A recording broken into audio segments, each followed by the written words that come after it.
Hello नमस्कार दोस्तों, चलिए उत्तर प्रदेश की 25 बड़ी खबरें सिर्फ 10 मिनट में जानते हैं। उससे पहले आप लोगों ने इस वीडियो को लाइक नहीं किया है तो लाइक कर दें और हाँ, कमेंट करके अपने जिले का नाम जरूर बताएं। तो चलिए दोस्तों, बिना देर किए हुए शुरू करते हैं। योगी आदित्यनाथ की महिला दिवस पर घोषणा।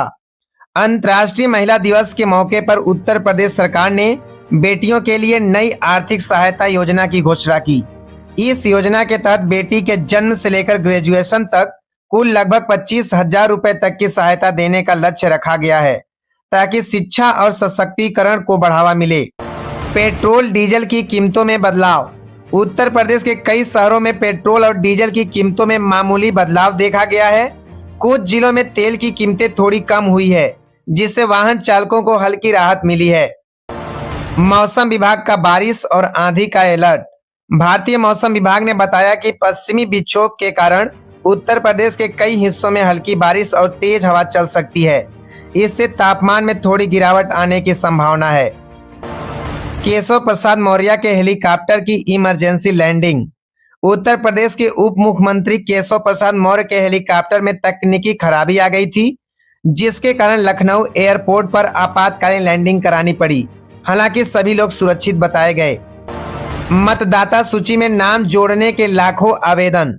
निर्वाचन आयोग के अनुसार उत्तर प्रदेश में मतदाता सूची के नाम जोड़ने और सुधार करने के लिए लगभग 70 लाख से अधिक आवेदन प्राप्त हुए हैं। यह 2027 विधानसभा चुनाव की तैयारियों का हिस्सा माना जा रहा है। उत्तर प्रदेश में गर्मी बढ़ने लगी। मार्च की शुरुआत में ही प्रदेश के कई जिलों में तापमान तेजी से बढ़ गया है।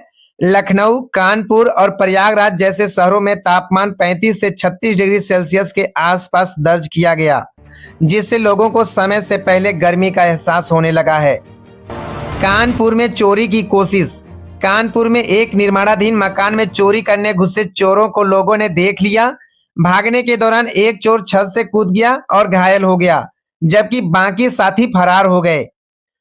2027 चुनाव को लेकर भाजपा आरएसएस की बैठक। 2027 के विधानसभा चुनाव की तैयारी को लेकर भाजपा और आरएसएस नेताओं की एक अहम बैठक कानपुर में आयोजित की गई, जिसमें संगठन को मजबूत करने और रणनीति बनाने पर चर्चा हुई। होली के बाद स्कूलों में छुट्टी। होली के त्योहार के बाद कई जिलों में स्कूलों को एक दिन के लिए बंद रखने का फैसला लिया गया, ताकि सफाई और व्यवस्था को ठीक किया जा सके। महिला सशक्तिकरण कार्यक्रम। राज्य सरकार ने कई जिलों में महिला सशक्तिकरण कार्यक्रम आयोजित किए, जहां स्वयं सहायता समूहों की महिलाओं को आर्थिक सहायता और सम्मान दिया गया। बिजली व्यवस्था सुधारने की योजना। प्रदेश सरकार बिजली आपूर्ति को बेहतर बनाने के लिए नए सब स्टेशन और लाइनें बनाने की योजना पर काम कर रही है, जिससे ग्रामीण क्षेत्रों में बिजली की समस्या कम होगी। एक्सप्रेसवे और सड़क परियोजनाएं। उत्तर प्रदेश में कई नई सड़क और एक्सप्रेसवे परियोजनाओं पर तेजी से काम चल रहा है, जिससे परिवहन और व्यापार को बढ़ावा मिलेगा। अपराधियों के खिलाफ पुलिस अभियान। पुलिस विभाग ने कई जिलों में अपराधियों के खिलाफ विशेष अभियान चलाया है, जिसमें अवैध हथियार और वांछित अपराधियों की गिरफ्तारी की जा रही है। किसानों के लिए नई योजनाएं। किसानों को राहत देने के लिए सरकार नई कृषि योजनाओं और सब्सिडी योजनाओं पर काम कर रही है, जिससे खेती की लागत कम हो सके। यूपी बोर्ड परीक्षा में सख्ती।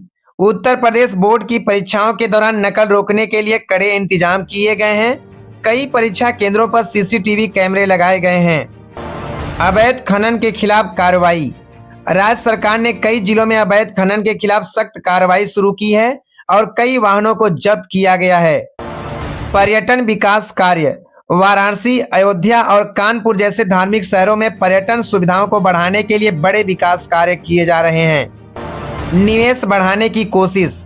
उत्तर प्रदेश सरकार विदेशी और देशी निवेशकों को आकर्षित करने के लिए नए औद्योगिक प्रोजेक्ट और नीतियां लागू कर रही है।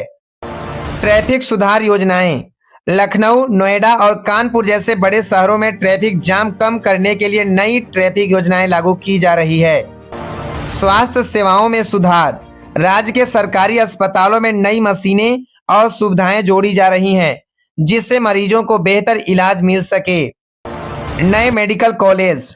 उत्तर प्रदेश में स्वास्थ्य शिक्षा को बढ़ावा देने के लिए कई नई मेडिकल कॉलेज खोले जा रहे हैं। डिजिटल शिक्षा पर जोर। सरकारी स्कूलों में स्मार्ट क्लास और डिजिटल पढ़ाई को बढ़ावा देने के लिए नई तकनीक लागू की जा रही है। सरकारी नौकरियों की तैयारी में जुटे युवा। उत्तर प्रदेश में पुलिस भर्ती और अन्य सरकारी नौकरियों की संभावित भर्तियों को देखते हुए युवाओं में प्रतियोगी परीक्षाओं की तैयारी तेज हो गई है। कई शहरों में कोचिंग संस्थानों में छात्रों की संख्या बढ़ती देखी जा रही है। धार्मिक कॉरिडोर विकास कार्य।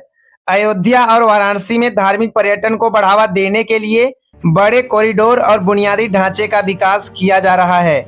इससे श्रद्धालुओं के लिए बेहतर सुविधाएं उपलब्ध होंगी और पर्यटन से प्रदेश की अर्थव्यवस्था को भी लाभ मिलेगा।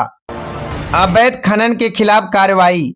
उत्तर प्रदेश के कई जिलों में प्रशासन ने अवैध खनन के खिलाफ सख्त अभियान शुरू किया है। खासकर नदी किनारे और ग्रामीण इलाकों में रेत और मिट्टी के अवैध खनन की शिकायतें मिलने के बाद पुलिस और खनन विभाग के संयुक्त टीमों ने छापेमारी की। इस कार्रवाई के दौरान कई ट्रैक्टर, टाली और डंपर जब्त किए गए हैं।